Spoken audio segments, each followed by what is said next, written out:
Good morning.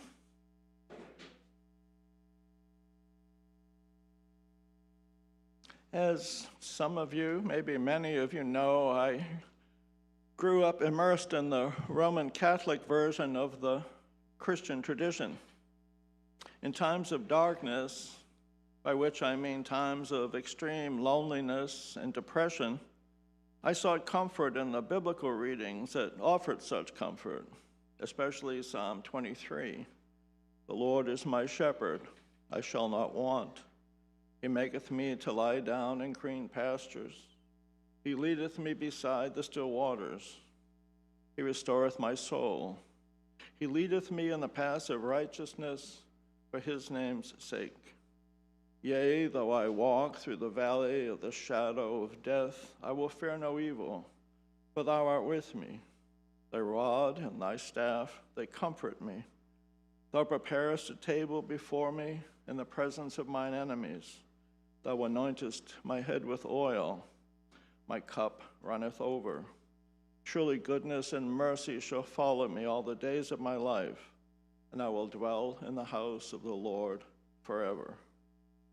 I still think it is one of the most beautiful passages in the Bible, and I still derive some comfort from the familiar rhythm of the words in the King James Version, and from the belief that ultimately a sense of peace and reassurance is the most reliable response to the challenges and buffetings that the world has to offer as we do our best to forge our own paths through it. But I can no longer believe that such a person as the Lord is acting as my shepherd, guiding me through the travails of the world, unless I think of the shepherd as the comfort I derive from following the dictates of my conscience. Was Jesus, the Christ, himself able to derive such comfort? If so, why are his dying words, while suspended from a wooden cross on a hill in Judea, reported to be, my God, why hast thou forsaken me?" At a certain point in my spiritual development, the comfort I derived from such prayers as Psalm 23 was stifled by the myriad of other passages that did not hold up. Of course, one can pick and choose which passages to hold on to and which to let go. Thomas Jefferson famously did so in his Jefferson Bible, going so far as to cut and paste with a razor and glue those sections of the book that seemed to him to stand up to the dictates of reason.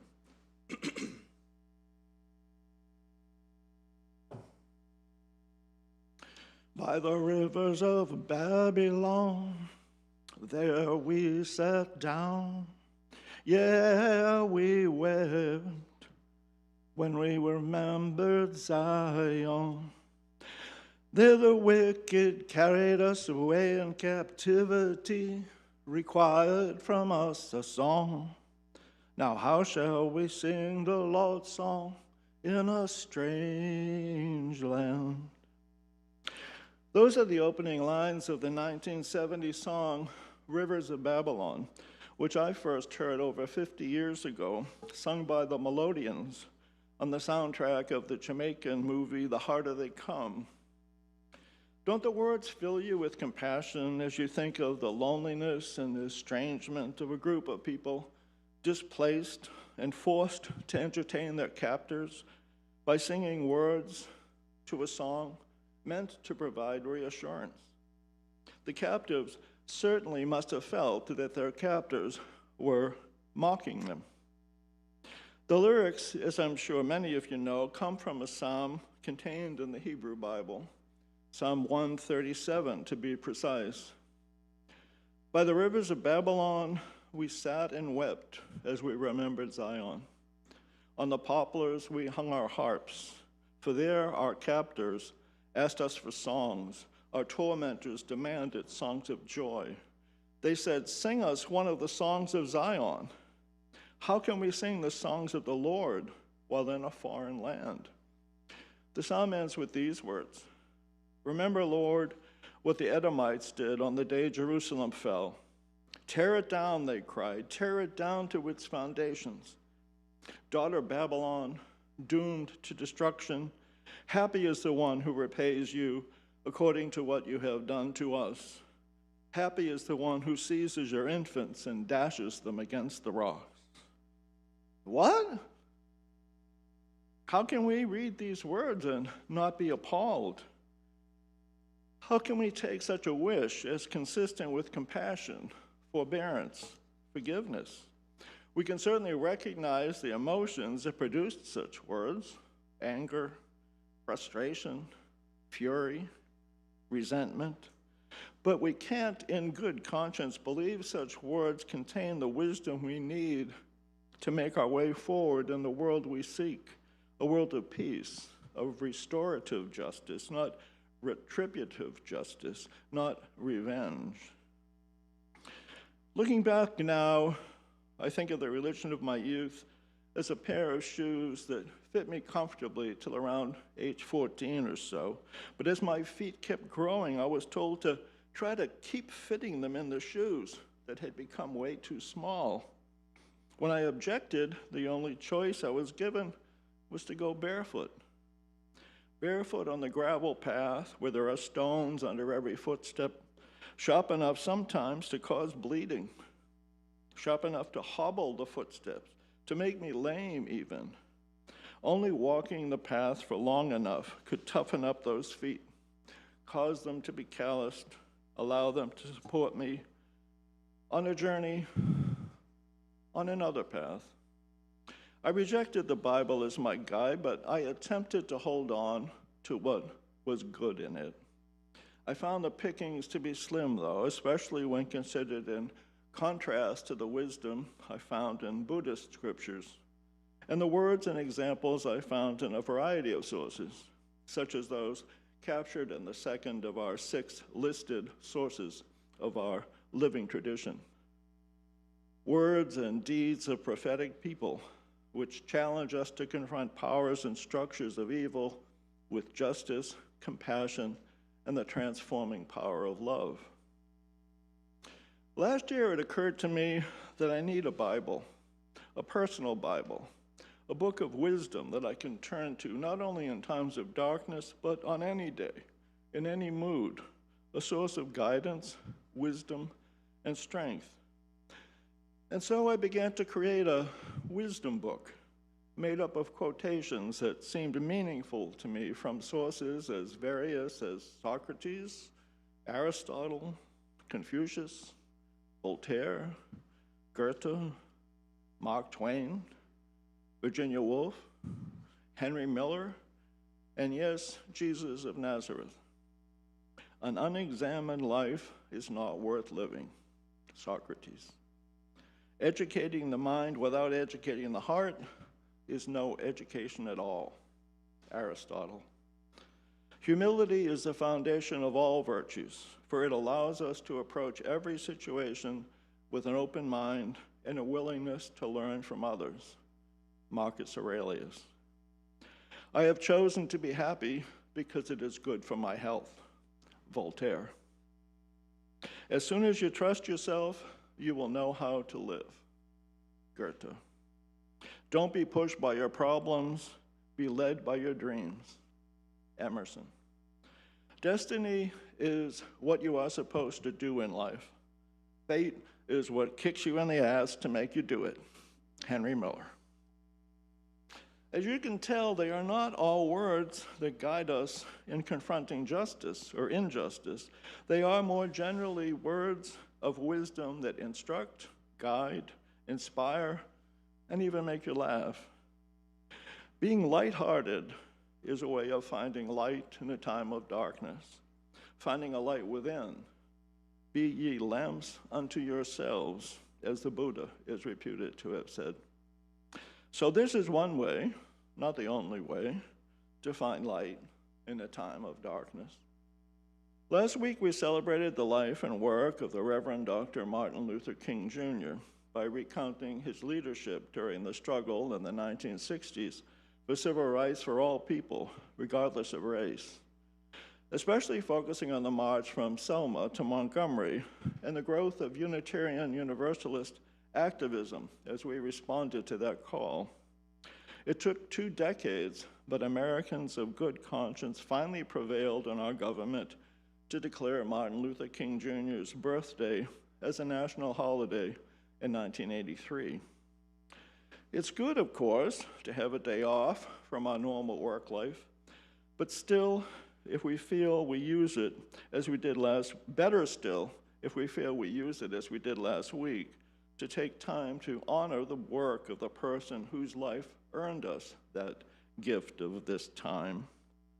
Because my usual day off is the Monday of each week, my agreement with the church is that if a federal holiday falls on a Monday, I will receive a compensatory day off later in the week.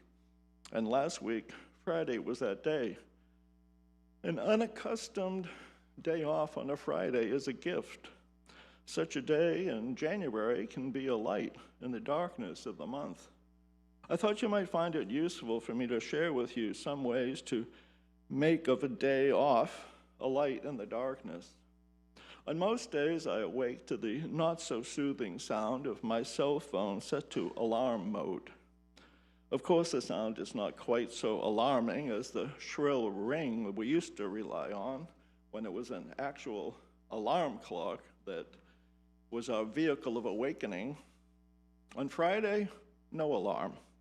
Instead, the stealthy tread of my female companion, alert for any sudden movement, but clearly staking out her territory. Miss Runyon, for that is the tabby's name, does not seem to be aware that there is a rival for my attention at waking up time. The insistent tug of a rather full bladder. This poses a conflict, the first conflict of the day. How urgent is the biological pull? How much is Miss Runyon in need of soothing, comfort, and reassurance?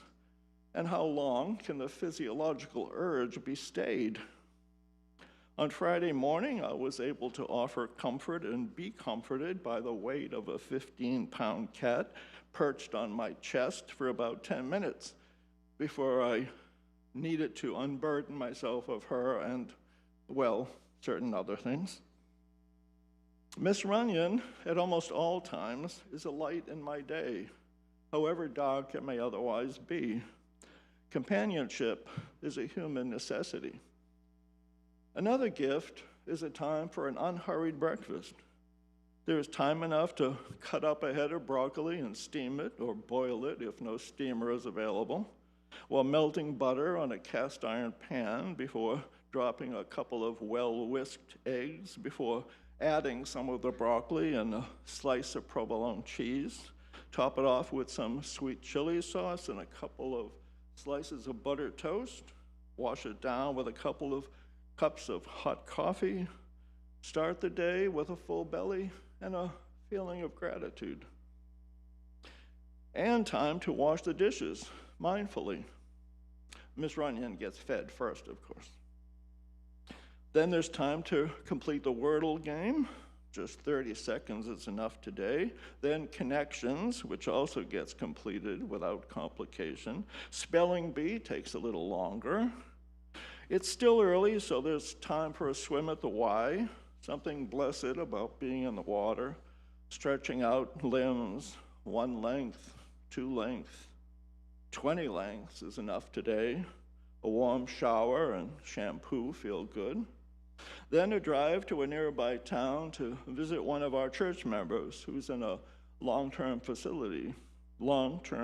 care facility for now. It's probably best not to name names in a worship service that's being live streamed. A pleasant visit that occurs just after another church member leaves and lasts until another couple of friends come to visit. The conversation, surprisingly, focuses mostly on the legal problems I'm having trying to recover unpaid rent from tenants in Kentucky. I allow myself to talk about it at length because I realize that it takes the patient's mind off her own problems. And when she begins to offer options and suggestions, I know it's been a successful visit. Sometimes it's a gift to converse about a subject that allows us to create some distance from the concerns of one's own that might seem oppressive. After a hug and a promise of another visit soon, it's time for lunch. I remember that in this town there's a Chili's restaurant and the promise of a lunch combo for $10.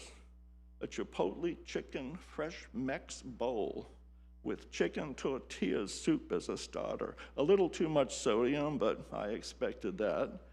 The young server is friendly and pleasant and eager to please. It's easy to decide to leave her a larger tip than usual. Her beaming smile and "have a great day" are the reward. It's still just mid-afternoon. How about a drive to Taunton and that used bookstore I like? Why not? Read More Books. How's that for a name? Is an old-fashioned bookstore of general interest. Young people's books, classics and classic bindings, history, science, mystery, popular fiction, sci-fi, fantasy, westerns, biographies, everything you could ask for. After a half-hour browsing, I walk out with treasures. The 5 paperbacks cost me $8.73. Soon I'll be reading Simenon Mysteries, Sheila Graham's beloved infidel memoir of her life with Scott Fitzgerald, a book of Baker Street mysteries, a novel by the Irish author Edna O'Brien, a successful book scouting expedition. Then home for a nice long nap before the 6 p.m. movie at the Independence Mall in Kingston. Freud's Last Session is not getting the good reviews I think it deserves, but it's always wonderful to see Sir Anthony Hopkins on the big screen and inspiring to see him do good, solid work at the age of 86. Though I have to admit, his portrayal of Sigmund Freud starts off a little bit too much like his portrayal of Pope Benedict and the speech rhythms of the 2 popes. Remember that one with Jonathan Pryce? That was a good one, too. Freud's Last Session is an occasion for examining 2 opposing worldviews, the cynical atheism of Freud and the hopeful outlook of the Christian apologist C.S. Lewis. There's a certain amount of bullying by the father of psychoanalysis and a certain blindness in his vision when his elegant theories run up against the realities that psychological complications illuminate in his own family. By the time I get home, there's time for a slice of wild blueberry pie and a glass of milk before bedtime. An early bedtime, because Saturday is sermon writing day, and you never know how long that's going to take. The days are short in January, and the nights are long. In the week just passed, we finally reached 9.5 hours of daylight. But that means there's still 14.5 hours of darkness. I console myself with the fact that my friend Åke in Örnsköldsvik, Sweden, is still dealing with only 6 hours and 7 minutes of daylight today, and this after 4.5 hours of daylight in mid-December. So there are ways to find bright spots on the dark days, plenty of them if you're lucky enough to have an extra day off. Still, when we talk of light in the time of darkness, it's not just physical darkness we're talking about. Some of us feel the light deprivation so much that we suffer from actual depression, the condition known as seasonal affective disorder. There are some things that have been shown to help. Light therapy lamps or light boxes of various prices, brightness options, and with various accessories have been shown to help. The ordinary problems of loneliness, too, are times of darkness. Sometimes we forget that we can call a friend. We should try to remember that.